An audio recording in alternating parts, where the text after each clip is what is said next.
J'ai reçu une dame dernièrement en coaching qui se plaignait parce que sa situation devenait alarmante et insupportable. Elle se plaignait des dettes. En ce moment, elle croupit sous les dettes et elle n'arrive plus à supporter. Et aujourd'hui, je vais vous donner 6 points à prendre en considération quand vous voulez sortir des dettes.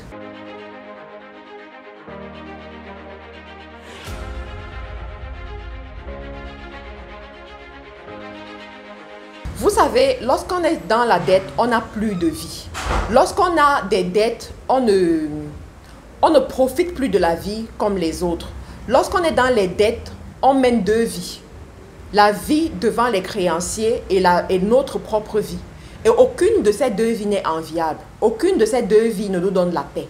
Donc, aujourd'hui, je veux vraiment faire cette vidéo pour aider ceux-là qui sont dans les dettes et qui veulent sortir des dettes. Parce que la vérité, c'est que personne n'aime être dans la dette. Alors, la première des choses que tu dois comprendre quand tu es dans la dette, c'est quoi? C'est que tu dois accepter ta situation. Tu dois te pardonner à toi-même. Parce que, quelles que soient les raisons pour lesquelles tu es rentré dans la dette, tu es déjà dans la dette. Ça peut être un mauvais placement. Voilà, tu as pris de l'argent, tu as fait un mauvais placement et ça a mal tourné. Ça peut être parce que tu étais dans une situation difficile et tu as eu recours à la dette pour résoudre la situation. Ça peut être à cause d'un époux. Parce que oui, il y a des conjoints aussi qui font ça. Les gens qui se marient sous bien commun et un conjoint se met sous dette et finalement tu dois l'aider à rembourser ces dettes là et ça te rend la vie difficile. Je connais par exemple une dame, je vais vous mettre son livre ici, qui a effectivement même écrit sur la dette. Elle s'appelle Georgette Massing, qui s'est retrouvée sous une dette exorbitante tout simplement parce que elle était en relation avec un homme qui est allé prendre des prêts, qui allait s'engager financièrement et finalement, il n'a pas pu répondre à ses engagements et c'est elle qui était obligée de résoudre tous ces problèmes. C'est elle qui était obligée en fait de se décarcasser pour sortir de ses dettes. Vous voyez? Donc, ça peut être le cas d'un conjoint qui t'a mené à ça. Ça peut être, je ne sais pas, ces parents-là qui s'endettent pour envoyer les enfants à l'étranger. Et finalement, l'enfant arrive à l'étranger, ça se passe mal. On comptait que l'enfant allait arriver, travailler et puis t'aider à rembourser la dette. Finalement, ça n'a pas marché comme prévu. Ça peut être parce que tu étais malade. D'accord? Et pour te soigner, il a fallu que la famille s'endette. Et finalement, tu te retrouves là avec la dette. Tu croupis sous la dette. Donc, la dette vraiment va te mettre hors de toi. La dette va t'amener à détester la vie. La dette va t'amener à te sentir mal, à te sentir comme si tu étais une voleuse, alors que tu n'es pas une voleuse ou un voleur. Donc, la dette vraiment va te produire des effets néfastes. Cependant, tu dois à un moment donné t'arrêter et te poser les bonnes questions. Te dire que avec remboursement ou sans remboursement de cette dette, tu peux mourir. Et si tu meurs, tes créanciers vont continuer à vivre. D'accord? Et si tu as des enfants, dis-toi que si tu meurs, ce sont tes enfants-là qui vont plus souffrir. Donc, à un moment donné, tu vas t'arrêter. Tu vas faire table rase. Tu vas te pardonner. Tu vas accepter que oui, je suis dans cette situation, mais qu'est-ce qu'il faut faire? Pose-toi cette question. Je suis déjà ici. Je suis déjà dans cette situation. Qu'est-ce que je peux faire? Qu'est-ce que je dois faire? D'accord? Ça, c'est la première étape. L'acceptation, la prise de conscience. La deuxième des choses que tu vas faire, c'est quoi? Tu vas faire l'inventaire de tes dettes et de tes créanciers. Parce qu'il y en a parmi vous, vous arrivez à un niveau où vous ne connaissez même plus qui sont vos créanciers. Vous ne connaissez même plus à quelle hauteur s'élèvent vos dettes. Et du coup, vous avez peur de tous les appels. Vous bloquez même vos téléphones. Vous changez de numéro, vous changez de ville, vous changez de pays. Je connais des enfants qui se sont vus séparés de leur mère qui était dans les affaires parce qu'à un moment donné, elle avait tellement de créanciers. Elle a dû fuir le Cameroun pour un autre pays pour fuir ses créanciers et abandonnant ses enfants. Vous vous rendez compte de ça? Donc, s'il vous plaît, faites l'inventaire de vos dettes, de vos créanciers pour savoir exactement qu'est-ce qui se passe. Vous allez peut-être même vous rendre compte que ce n'est même pas si grave que ça. Eh bien, ce créancier, je peux quand même négocier avec lui. Ce créancier, je peux quand même m'arranger comme ça avec lui. Donc, faites cet inventaire de façon claire et précise pour au moins savoir avec qui vous avez les problèmes. Savoir avec qui vous avez des comptes à rendre. C'est très important. Ne vous laissez pas aller juste comme ça par le vent, ou bien vous rentrez dans l'anonymat, dans la cachette, parce que vous ne connaissez même plus exactement avec qui vous avez les problèmes. La troisième des choses que tu vas faire pour sortir de tes dettes, c'est quoi? C'est que tu vas faire l'inventaire de ce que tu sais faire. Très important. Vous savez, on ne sort pas des dettes avec d'autres dettes. Oui. Parce que j'ai vu certaines personnes qui prennent des dettes, qui ont des dettes quelque part, vont s'endetter ailleurs pour venir rembourser. Non, on ne fait pas ça pour sortir des dettes. Tu es juste en train de t'enfoncer davantage. Je connais par exemple cette histoire d'une dame qui s'est mise dans une tontine. Voilà, elle faisait une tontine avec d'autres femmes de son âge. Et à un moment donné, elle a pris de l'argent dans la tontine et il fallait qu'elle rembourse. Donc, pour qu'elle rembourse, elle allait dans une autre tontine prendre l'argent pour rembourser. Et la nouvelle tontine, lorsque l'échéance est arrivée où il fallait qu'elle cotise, elle a fait ça à plusieurs endroits. Et du coup, elle s'est mise comme 5 tontines à dos. Mais dites-vous qu'on ne fait pas une tontine seule, on fait une tontine avec d'autres personnes.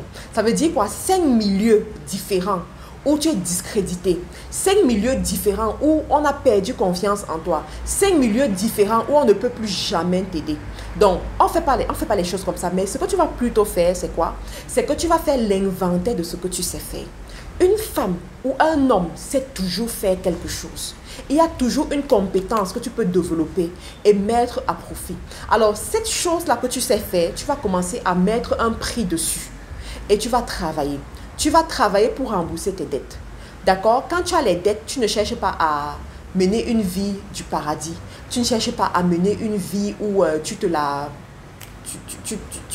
fais comme tu veux, mais tu vas rembourser d'abord tes dettes. Donc, tu vas faire cet inventaire et puis tu vas commencer à travailler. Il y en a parmi vous, vous allez avoir 2 boulots, vous allez avoir 3 boulots, vous allez réduire votre rythme de sommeil, vous allez réduire les sorties, vous allez réduire aller manger au restaurant, les ceci, vous allez mettre vos projets en suspens pour rembourser vos dettes. Parce que quand tu vis sous la dette, tu n'as pas de vie, tu n'as pas la paix du cœur, tu ne profites pas de tes biens.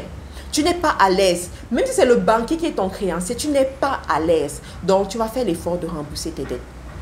La quatrième des choses que tu pourras faire, c'est quoi?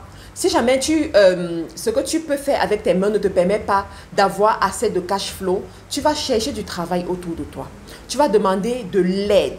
Je dis bien de l'aide à ceux qui peuvent te donner du travail. Je vais bien m'expliquer pour que tu puisses comprendre. Tu sais, dans la vie, lorsqu'on est humble, il y a beaucoup de portes qui s'ouvrent devant nous.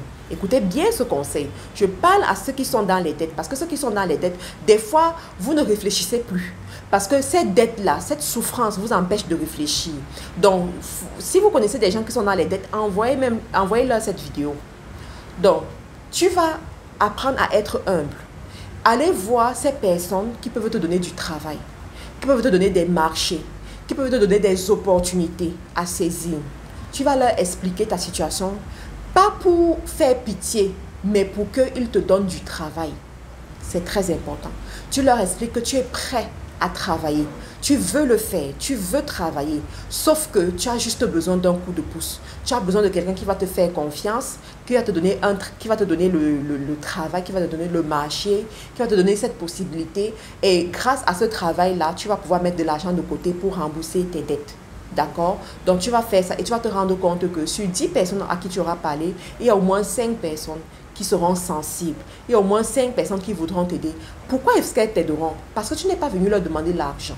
Ne commets pas l'erreur de demander l'argent. Ne commets pas l'erreur de dire à quelqu'un, aide-moi à rembourser mes dettes. C'est-à-dire, c'est le meilleur moyen pour faire fuir la personne. Donc, dis-leur, j'ai besoin de ton aide. Pour trouver du travail, j'ai besoin de ton aide pour avoir ce marché et ce marché va me permettre de rembourser ma dette à telle hauteur et tu vas voir comment les gens vont réagir favorablement pour toi. La cinquième des choses que tu vas faire, c'est quoi? Tu vas aller voir tes créanciers.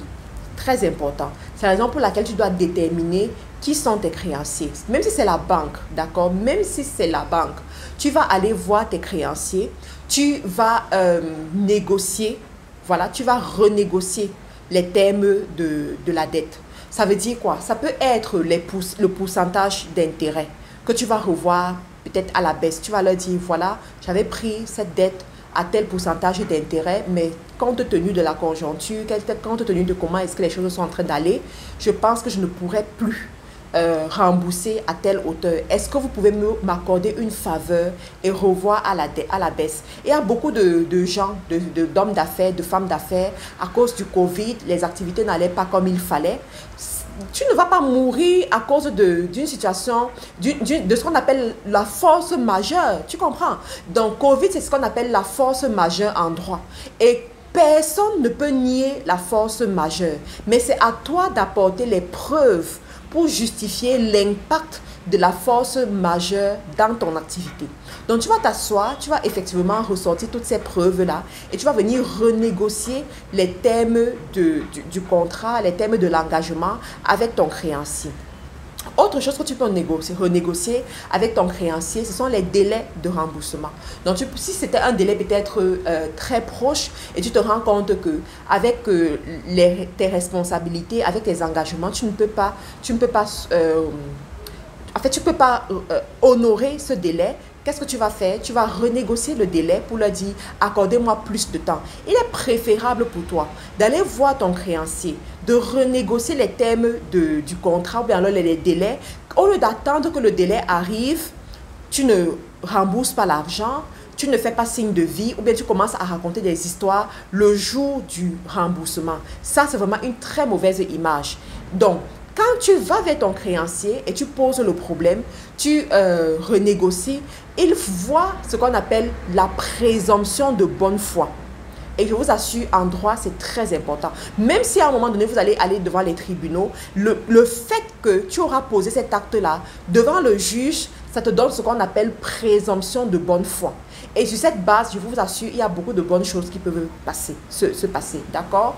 Donc, tu vas le faire avec ton créancier et ça peut bien se passer. La dernière chose que je te conseillerais ici, c'est quoi? C'est de négocier une annulation de dette.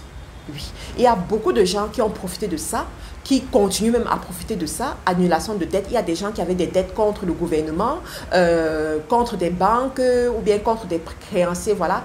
Et ensuite, ils ont vu la dette annulée. Ça peut arriver, c'est un coup de chance, mais ce n'est pas exclu, ça peut arriver. D'accord? Je ne sais pas, si ton niveau de foi est très élevé, tu peux miser sur ça. Surtout si tu as des dettes très élevées, tu te rends compte que ça va te prendre toute la vie pour rembourser ces dettes et que tu es invalide, tu es malade ou bien tu as l'âge très avancé. Tu peux aller sur ce sens, tu implores l'annulation de ta dette et puis on ne sait jamais, ça peut bien se passer. En tout cas, je t'envoie toutes les bonnes ondes positives, je t'envoie toute la grâce nécessaire pour que si tu es dans ce cas, que ça puisse t'arriver, d'accord? La sixième chose que tu vas faire, c'est quoi? C'est que tu vas te discipliner pour ne plus tomber dans les dettes. C'est très important. La dette n'est pas une mauvaise chose en soi, mais la dette devient mauvaise quand tu ne peux pas honorer ton engagement. D'accord? Si tu te rends compte que pour une raison ou pour une autre, tu ne pourras pas honorer cet engagement, vaut mieux ne même pas rentrer. Vaut mieux ne même pas rentrer, prendre cette dette. Vaut mieux t'abstenir et évoluer avec les moyens que tu as, évoluer avec le niveau que tu as, te contenter du niveau que tu peux atteindre et tu vas voir, la vie sera plus belle. Je veux vraiment t'encourager, si tu te retrouves dans cette situation, à sécher tes larmes, à te dire que ça peut arriver, mais ce n'est pas la fin du monde.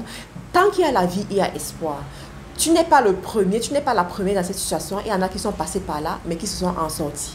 Mais ta bonne humeur, ta foi, ta détermination, ton travail vont contribuer en beaucoup pour te faire sortir de cette situation. Crois en toi. Vas-y avec la force que tu as. Travaille. Sois ferme dans ta décision de sortir des dettes et tu verras, il y aura un avenir glorieux pour toi. Il y a des bonnes choses à l'horizon et sache que moi particulièrement, je crois en toi. Si tu es resté dans cette vidéo jusqu'à la fin, ça veut dire qu'il y a des bonnes choses pour toi à l'horizon. Merci d'avoir pris la peine d'écouter la vidéo jusqu'à la fin. N'oublie pas de t'abonner et de me laisser un commentaire sous la vidéo et de passer aussi de très belles fêtes de fin d'année et une nouvelle année à l'horizon. Je sais que je vais tous vous retrouver en bonne santé sur cette chaîne au mois de janvier. Merci, au revoir.